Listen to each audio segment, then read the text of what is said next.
Okay, Jason, so here we go. I want to get this up for you. Got both videos here from our last lesson. One's on flat ground, one's on the mound. Obviously, the one on the flat ground is the one we did earlier. And I want to sync you up at the beginning, get you started here. Show you some things that you're doing pretty well and some things that you can work on, okay? So we worked on trunk lean, right? So let's get you out here. So again, as you start your delivery, Jason, before we even get into trunk lean, let's just review a few things. See, you break your hands fine. There's nothing wrong with how you break your hands, but you notice how all of your momentum is it's going down, so you're really not getting anywhere. And when you don't move the body and you break your hands early like that, then you're going to get the arm up early. So look at how quickly you swing the arm up. I mean, you're ready to throw the ball there. And, I mean, look at how high your front foot is off the ground. You haven't even begun leg drive yet. This is your leg drive right here. Boom. Because that's when the knee moves. Okay, so watch your back knee. This is good that you keep it in torsion. That's actually very impressive. But watch how, this is where your leg drive begins, and your hand is already up. So when that happens, of course, again, your arm's going to get into external rotation way too soon. I mean, that's not really you want to be when you put the front foot down. You want that arm to be there when you put the front foot down, because that's going to create a very, very long arm path for you. And the idea is to get the arm, to get the forces late, but get them fast. So it drops the arm quickly and boom. Like right now, you should have thrown the ball already, but you're still externally rotating. So here is where you want to really externally rotate. You got a good layback, but it's just way too late, way too early, and took way too long to get from there to there. Okay, so it's more like a sling instead of a catapult. And we want more of a powerful, quick catapulting movement. It's to load the arm late, but load the arm quick. Okay, you're loading the arm way too early. It's just getting into external rotation too early. Okay, but what we worked on is trunk lean. So you put your front foot down there. Let's take a look at your trunk lean. Angle.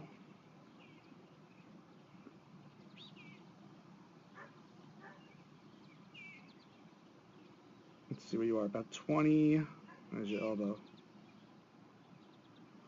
About 21 degrees. Let's get you out to front foot touch there. Let's check your angle.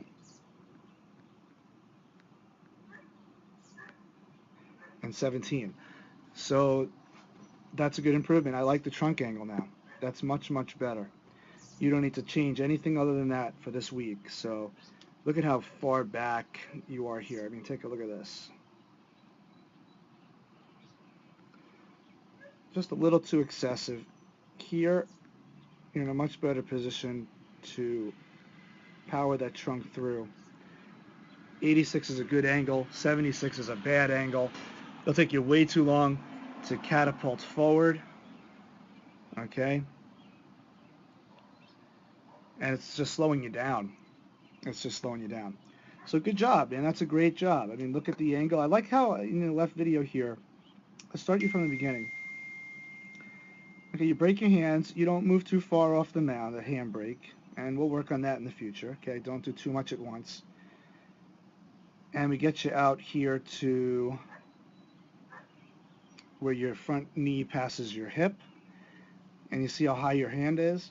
So instead of getting horizontal abduction, where the elbow goes behind the back, which gives your hand more time to get up and it gives your body more time to get out, you kind of just lift the hand. You don't get too much of that abduction. I think we talked about that a while back when we first started. It's not so much you want to get the hand up. You want to get the elbow to go behind the back.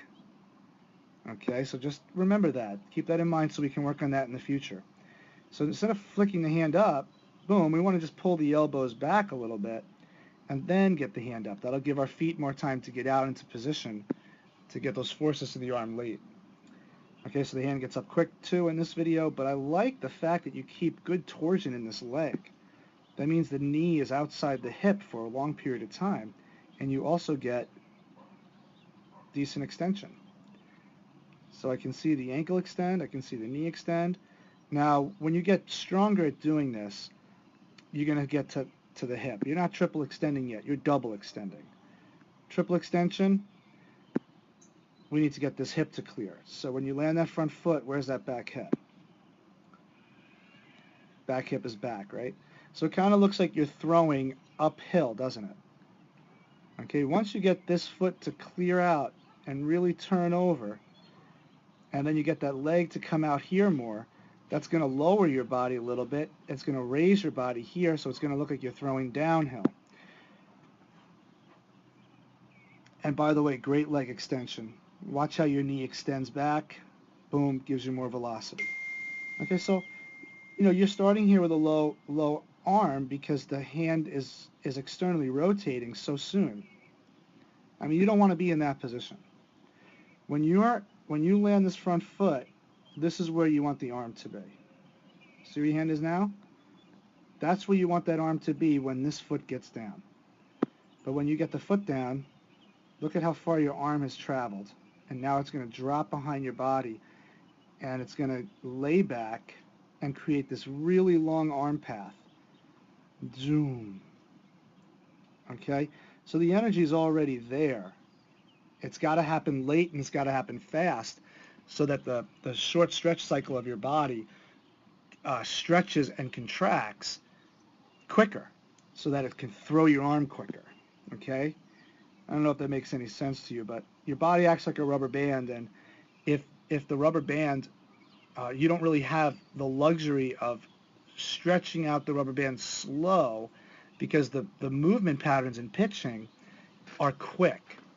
So you could stretch a rubber band slow and shoot it far, but you can't do that as a pitcher because the energy moves quickly through the body. And if you take too long to get through, then that energy gets dissipated. You don't have very long time to get the body to move quick. Okay? But good job, and keep working on your trunk tilt. Remember what to do. We want to move a little quicker off the mound this way. We don't want to flex down too low when we start. We want to just pick up that leg, get a good flex so that we can stabilize this knee so it doesn't drop and sink and then stabilize there. Now, you don't do too bad of a job stabilizing, but stabilize that leg quicker, move your body out earlier, and keep the handbrake the same. All right, remember to stand tall, just drop the hand to keep the shoulders up, keep the head up, keep the chin up. Okay, behind that shoulder, and we'll see what you look like next week. Okay, the trunk angle isn't too bad. That's not a bad trunk angle. All right, work on that. We'll see you soon, okay? I'll put this up for you.